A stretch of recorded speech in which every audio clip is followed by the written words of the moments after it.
Coucou groupe, comment ça va? Aujourd'hui, ce que j'ai envie de te parler de, c'est qui es-tu? Je sais, il y a quelques temps, j'ai posé la question et j'ai eu plein de réponses et c'est super intéressant. Et là, aujourd'hui, j'ai envie de te donner ma vision. Et comme depuis le début, je le dis, c'est mon point de vue, c'est ma façon de voir ça. Tu prends qu'est-ce que tu veux là-dedans. Mais moi, je voulais juste te mettre en lumière qui tu n'es pas. Parce que le fait de croire qu'on est quelque chose va nous définir, va influencer comment on va penser, se sentir et agir. Cette espèce de trilogie-là, là. Alors, c'est ce que je veux exposer. Je pourrais te décrire qu'est-ce que tu es, mais c'est tellement abstrait, puis j'aime mieux montrer qu'est-ce qu'on n'est pas, puis ça va peut-être te montrer un peu plus qu'est-ce que tu es.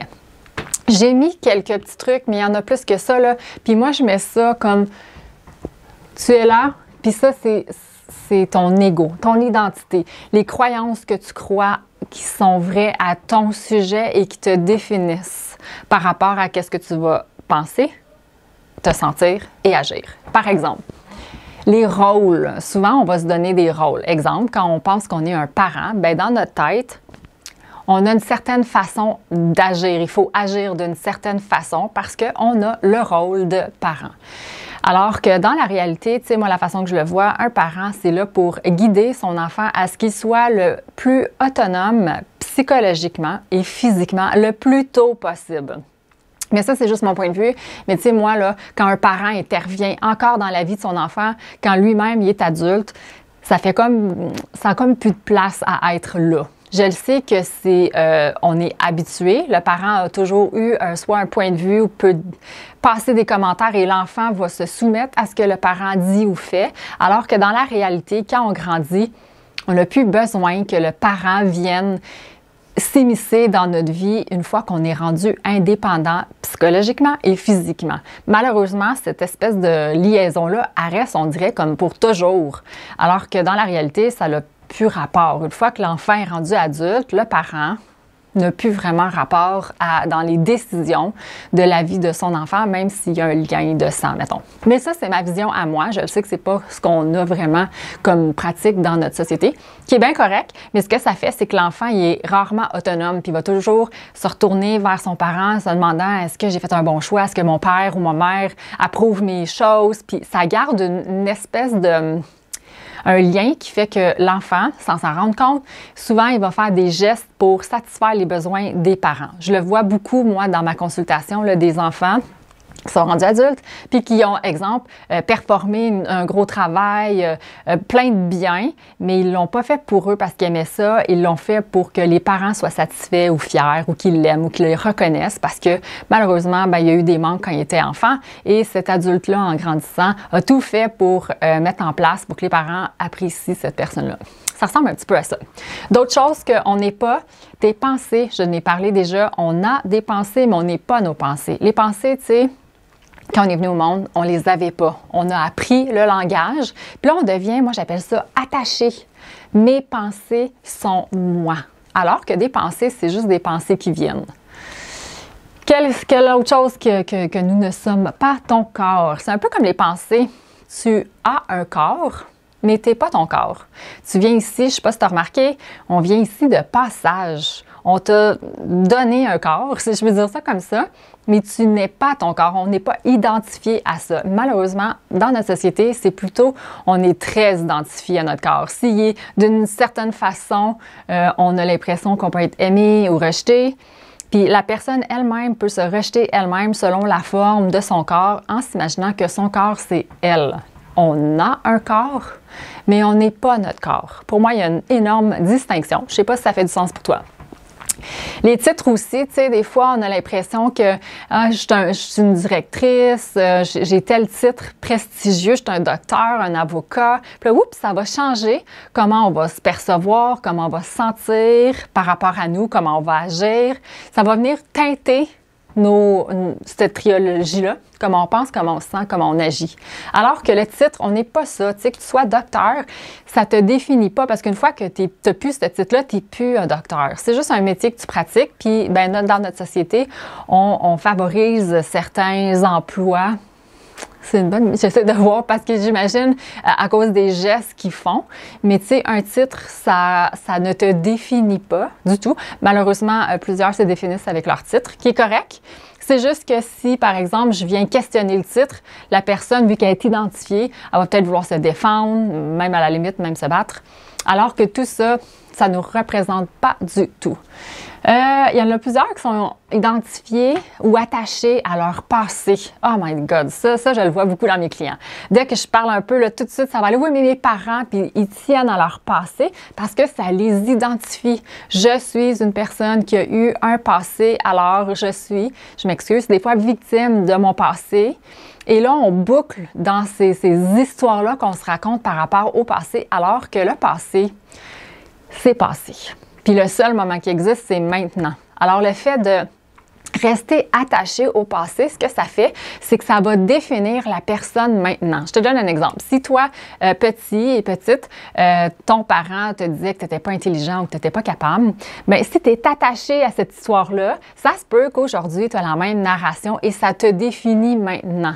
En disant, oui, mais tu sais, moi, là, je peux pas réussir. Mes parents m'ont toujours dit que je réussirais pas ou blablabla.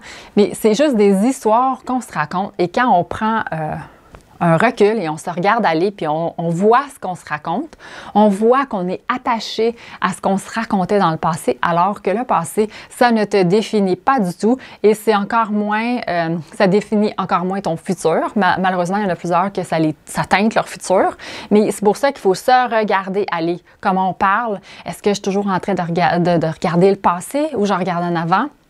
J'espère que ça fait du sens. Les traumatismes aussi, hein, on est beaucoup attachés à ça. Ça m'est arrivé. Tu sais, j'ai quelqu'un qui m'a déjà dit « Oui, mais j'ai pas confiance en moi à cause que j'ai eu tel traumatisme à tel moment, voilà 30 ans. » Alors, encore une fois, ça fait en sorte que ça fait partie de l'histoire de la personne, son ego, la chose à laquelle elle s'identifie, mais c'est juste mentalement. Oui, c'est arrivé physiquement, mais ça ne la définit plus aujourd'hui. Et puisque peu de gens prennent ce détachement-là, bien, ça fait en sorte que dans le moment présent et dans le futur, les traumatismes vont teinter ce qu'ils pensent, comment ils sentent, comment ils agissent. D'autres choses aussi qui peuvent venir créer l'ego, l'identité, c'est les possessions. Tu sais, on est dans une société, surtout ici au Canada ou en Amérique, dans les pays plus riches. Bien, nos possessions, c'est très bien vu. Tu sais, tu as une belle maison, ça veut dire « Ah oui ». Je suis quelqu'un, j'ai réussi. J'ai même quelqu'un qui me disait, tu sais, elle, dans ses croyances, elle disait, si à 30 ans, j'ai pas une maison, je n'ai pas réussi. C'est un échec. On a beaucoup de croyances par rapport au succès qui fait en sorte que plusieurs courent après ça puis se rendent bien compte à long terme que ça change pas leur bien-être. Tu sais, quand on a une nouvelle maison, on rentre dans la maison, « Ah oui, c'est vraiment le fun », mais après ça, on oublie ces choses-là et ça nous définit pas. Que tu aies une belle maison ou pas, ça change absolument rien chez toi. Par contre, il y en a plusieurs qu'eux, ils s'identifient à leur maison. Si j'ai une belle maison, c'est que moi, j'ai réussi, je suis une bonne personne. Alors que dans les faits, ne te définit pas du tout, à moins que tu le fasses mentalement, mais dans les faits, ça ne change rien.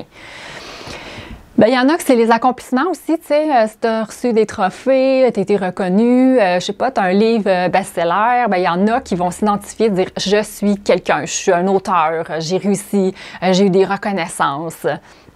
Comme je t'ai dit, j'en nomme juste quelques-uns, mais sache que tout ce que tu dis, tu fais, ça ne te définit pas. Tout ça, ce n'est pas toi, mais c'est bien des narrations, des choses à laquelle on s'identifie, puis ça va avoir un lien sur comment tu vas te comporter. Tu sais, mettons, je parle des possessions. Si, exemple, ta voiture, bien, si pour toi, tu as une belle voiture de l'année, puis là, tu as comme un bon feeling, ça c'est moi, j'ai ma Mercedes, puis là, quelqu'un la scratch, oups! Là, tu vas avoir un feeling pas le fun parce que ça, tu crois que c'est toi. Et là, n'importe qui va venir toucher à ça, ça va venir t'atteindre toi. Si toi, tu décides que ça t'atteint au fond, là. Parce que si je reprends l'exemple de la voiture, si je scratche la voiture du voisin, ça ne fait plus rien. Qu'est-ce qui fait d'abord que si je scratche la voiture du voisin, ça ne fait rien, mais si je scratche ta voiture, oups, là, il y a un feeling que là, pour sentir des émotions désagréables. Je sais qu'il y a tout aussi la partie, il faut aller le faire réparer puis tout, mais il y a vraiment un feeling de mon objet, mon précieux, il ne faut pas toucher à ça. Ça peut être aussi, tu sais, les enfants. Ça peut être notre partenaire de vie. Fait que ça ressemble un petit peu à ça. Moi, l'ego, la façon que je le vois, c'est une identification inconsciente à la narration interne, ce qu'on se dit, là, blablabla, bla, bla, bla, je suis, ce qui va après, là. On n'est rien de tout ça. Quand on comprend vraiment ça, pas juste mentalement, là, tu deviens libre.